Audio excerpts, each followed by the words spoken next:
Dear students, इससे पहले हम बात कर चुके हैं mistakes in communication, what type of mistakes and how to avoid them. Now what is ineffective communication? वो जैसे हमने कहा कि मिस्टेक्स की वजह से भी हो सकती है, लेकिन उसके अलावा भी आपकी कम्युनिकेशन इनइफेक्टिव हो सकती है. वो किस वजह से हो सकती है, और ये सारी बातें हम डिस्कस कर चुके हैं. उसमें उसकी एक्सप्लेनेशन में हम कह सकते हैं कि जब इनफेक्टिव कम्युनिकेशन होगी, प्रॉपर आप सोच के नहीं बताएंगे, स्पेसिफिक चीज़ें जो आपको रिक्वायर्ड हैं उनके बारे में एक्सचेंज ऑफ आइडियाज़ नहीं होंगे, डेडलाइंस नहीं होंगे, लैंग्वेज एम्बिगुअस होगी, तो फिर उससे क्या होगा? That it will create misunderstandings and conflicts. Ineffective communication will lead to misunderstanding and conflicts, यानी एतबार खोने वाली बात हो जाएगी, आप एक दूसरे को सही नहीं समझ सकेंगे और फिर कॉन्फ्लिक्ट्स हो सकते हैं. फॉर एग्जाम्पल देखिए, suppose a client provides a vague project brief for designing a website without specifying key elements such as layout preferences, feature requirements, or a definitive completion deadline. अब जब ये सारी चीज़ें, डेडलाइन का नहीं पता क्या है, फीचर रिक्वायरमेंट्स क्या उसे रिक्वायर्ड हैं, लेआउट प्रेफरेंसेस क्या हैं, आप कुछ बना के भेजेंगे तो वो हो सकता है रिजेक्ट कर दे और आपका एफर्ट ज़ाया हो जाए. तो ये किस वजह से है कि आपकी तरफ से ये सारी चीज़ें फिर आपको उससे पूछनी चाहिए थी, आपने नहीं पूछी, इनइफेक्टिव कम्युनिकेशन रही, तो ये मिसअंडरस्टैंडिंग्स क्रिएट हुई. Then it can also decrease your engagement and morale with your employ. जो आप अपने एम्प्लॉयर यानी जो आपको प्रोजेक्ट दे रहा है उसके साथ जब कम्युनिकेशन प्रॉपर नहीं होगी, तो फिर उससे क्या हो जाएगा? आपका और उसका एंगेजमेंट प्रॉपर नहीं होगी और आप मॉरली यानी आपका मोरल, आपका हौसला जो है वो कम हो जाएगा. क्यों? कि वो पुअर कम्युनिकेशन की वजह से था. क्लाइंट्स को प्रॉपर चीज़ नहीं पता चली, वो इंटरेस्ट लूज़ कर सकता है, वो आपके साथ डिसकनेक्टेड फील करेगा. तो ज़रूरी है कि इसको अवॉइड किया जाए. मिसाल के तौर पे आप फ्रीलांसर हैं और आपकी इफ़ेक्टिव कम्युनिकेशन नहीं हुई, आप चाहते थे कि कोई टाइमलाइन रिवाइज हो जाए या बजट में कोई रिवीजन हो या उसके स्कोप में कोई चीज़ आप चाहते थे ऐड करना, रिमूव करना, और वो आप नहीं कर पाए, तो फिर उससे क्या होगा?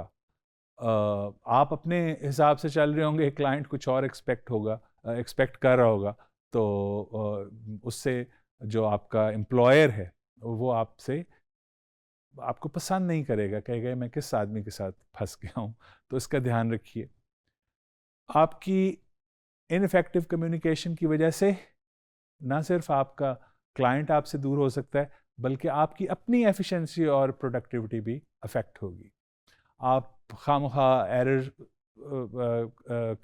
करने लग जाएंगे, डिलेज होने लग जाएंगे, फालतू चीज़ें एक्स्ट्रा वर्क फ्लो के अंदर आप डाल लेंगे, और सारे का उसके पीछे बैकग्राउंड क्या था कि आपने इफ़ेक्टिवली कम्युनिकेट नहीं किया था.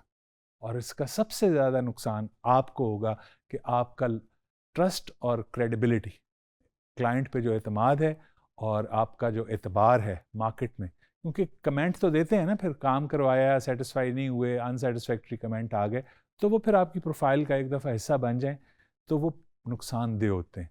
ये मत सोचिए कि कौन पढ़ता है, पढ़ते हैं लोग बड़े ध्यान से फीडबैक दूसरों के बारे में. तो आप भी ध्यान कीजिए इस चीज़ का, इफ़ेक्टिव कम्युनिकेशन कीजिए, मिस्टेक्स के बगैर कीजिए.